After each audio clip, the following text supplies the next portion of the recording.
O assunto do TV Atende de hoje é muito comum aqui nessa nossa rotina corrida. Eu vou conversar com a Flávia Busato, que é psicóloga. Ela vai falar pra gente sobre o esgotamento profissional. Flávia, seja bem-vinda aqui em nossos estúdios. Muito obrigada, Ana. Flávia, hoje a população está todo mundo estressado, né? Vai dos adolescentes até os adultos, né? Essa população estressada, principalmente aquelas pessoas que já têm a responsabilidade, né, do trabalho, né? De exercer a sua função profissional. Uhum. E nisso tem o esgotamento profissional. O que é isso, Flávia? Isso. Dentro da psicologia, a gente trata esse esgotamento profissional como a síndrome de burnout, né? Ainda há muitas pesquisas relacionadas ao tema, então é sempre importante estar discutindo, mas é um esgotamento que ultrapassa aquele estresse corriqueiro, aquela queixa de todos os indivíduos. Ele acaba tendo outras consequências na vida secular, o que chama muito atenção e inclusive preocupa. Isso, mas quando que eu sei, né? Quando o paciente sabe que ele está com esse esgotamento profissional? Uhum.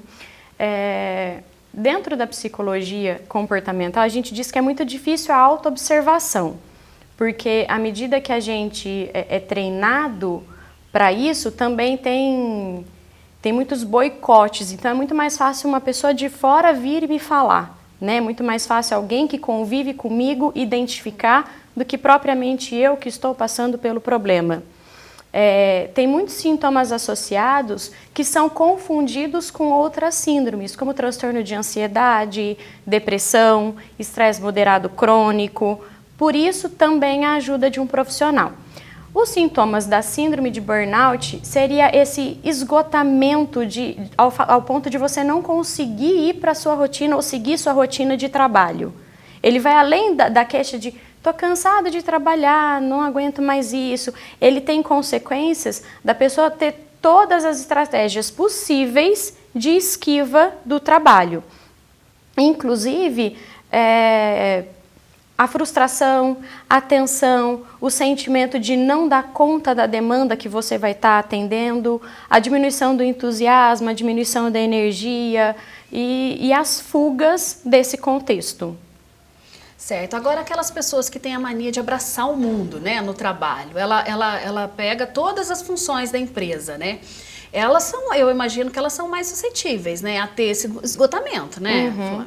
É muito mais característico um sujeito apresentar a síndrome de burnout quando ele é comprometido com o trabalho. Porque a síndrome está relacionada à frustração, de você não ter reconhecimento, de você não ter recursos suficientes para o trabalho, para atingir os resultados de que você é tanto cobrado, não somente pela chefia, quanto por você mesmo. Então, o indivíduo que ele é comprometido com o trabalho, que ele é dedicado, ele é mais propenso, porque ele também vai ver além das técnicas, além daquilo que ele se formou, ele vai ver a demanda dele e todas as outras variáveis envolvidas que não necessariamente estão no seu controle de resolução. Certo. Agora, esse paciente que demonstra esse quadro de esgotamento profissional, Flávio, o profissional indicado para atender esse paciente, no caso, é o psicólogo. É importante uma equipe. O psicólogo ele está dentro dessa equipe, mas muitas vezes também precisa entrar com alguma medicação, também precisa de uma avaliação clínica, porque em estágios mais avançados, como eu te disse, ele vai ter outros desmembramentos, ele vai ter uma depressão, ele vai ter uma ansiedade, ele vai ter características clínicas mesmo, não só emocionais, não só psíquicas. Ele está esgotado em todos os níveis. Outros profissionais também são importantes no acompanhamento. E o diagnóstico, quanto antes, é melhor? Sim, a gente trabalha com 2 perfis. O primeiro perfil, ele apresenta 3 dessas 4 características que a gente coloca como relevante no diagnóstico. Então, ele tem muita dificuldade pela ilusão pelo trabalho, ele se esgota com o trabalho, ele já não tem mais aquela expectativa de que quando eu faço eu tenho resultados. Ele tem o desgaste psíquico, uma exaustão, inclusive com pessoas do ambiente de trabalho, e ele tem a indolência. aquele sentimento que é contrário ao saber profissional. Olha, a pessoa está precisando tanto, mas eu não vou conseguir ajudar, eu já não dou conta mais, eu já não consigo. Essas 3 características estão dentro do primeiro perfil, quando a pessoa já está adoecendo, porém é possível você tratar sem ela ser necessariamente afastada do contexto do trabalho. Num perfil 2, a pessoa já se envolve num círculo vicioso. Além das 3 primeiras características, ela também tem a culpabilização, que é quando ela acha que o problema do mundo todo é culpa dela, o problema do serviço não está tendo bons resultados, a culpa é dela. Então ela se empenha cada vez mais para o trabalho, e quanto mais ela se empenha, menos reconhecimento ela tem. Então, muitas vezes, nesse estágio, é preciso o afastamento do serviço.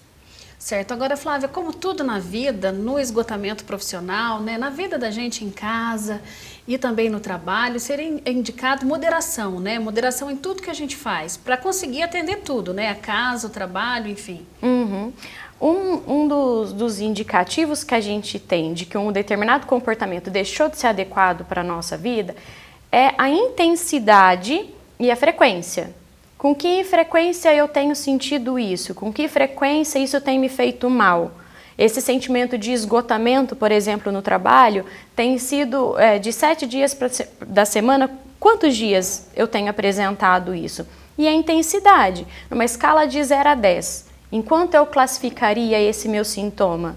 Já está em qual nível que eu tenho apresentado? Né? Então, a frequência e a intensidade ela é muito importante porque é individual. De repente, você tem uma rotina que, para mim, é super agitada, que eu não daria conta, mas que funciona muito bem para você. O que não vai acontecer comigo. Então, essa frequência e intensidade é avaliada pela pessoa, né? Para esse indivíduo. Está sobrecarregando esse indivíduo? Porque pode não sobrecarregar outro. Então, é uma avaliação muito pessoal. Mas a moderação, muitas vezes, é o remédio, ou pelo menos evita muitos problemas, né? Evita que a gente chegue a adoecer. Certo. Agora, esse esgotamento profissional é muito importante que a pessoa, eu imagino, a pessoa que está passando por esse tipo de situação, saiba reconhecer que ela precisa de ajuda, né, Flávia? Uhum. Sozinho ninguém faz nada, né? Então, não adianta a família falar, não adianta o profissional diagnosticar se o sujeito não estiver disposto a um acompanhamento. Né? Então, o profissional, por melhor que seja, ele não vai fazer nada que você não se disponha. A gente sempre vai trabalhar em conjunto, mas a pessoa tem que estar disponível para isso e reconhecer que já passou do ponto da normalidade, daquilo que a sociedade caracteriza como um bom profissional dedicado e que já está adoecendo, ele já está doente. Agora, Flávia, para encerrar, eu queria fazer uma última pergunta para você. As pessoas que estão assistindo, e às vezes se enquadram, né, nesse, será que eu estou esgotada profissionalmente? Né? Mas o primeiro profissional que a gente pode procurar é o psicólogo. Sim, com certeza. Busca uma orientação, se de repente a gente fizer uma avaliação que ela é complexa, porém é possível, e se a gente fizer uma avaliação de que o sujeito está realmente nesse esgotamento profundo, a gente encaminha para outros profissionais que também vão estar trabalhando em conjunto. Mas pode procurar um profissional, alguém que você tenha empatia, porque dentro da psicologia isso é muito importante, um profissional que você tenha respeito, que você consiga considerar aquilo que ele está dizendo, para ele poder te encaminhar a outros acompanhamentos também. Ok, Flávia, eu agradeço muito a sua presença aqui com a gente hoje. Eu que agradeço, é sempre importante a gente falar de saúde e de prevenção. Hoje aqui no estúdio do TV Atende, nós conversamos com a psicóloga Flávia Busato, que falou sobre esgotamento profissional.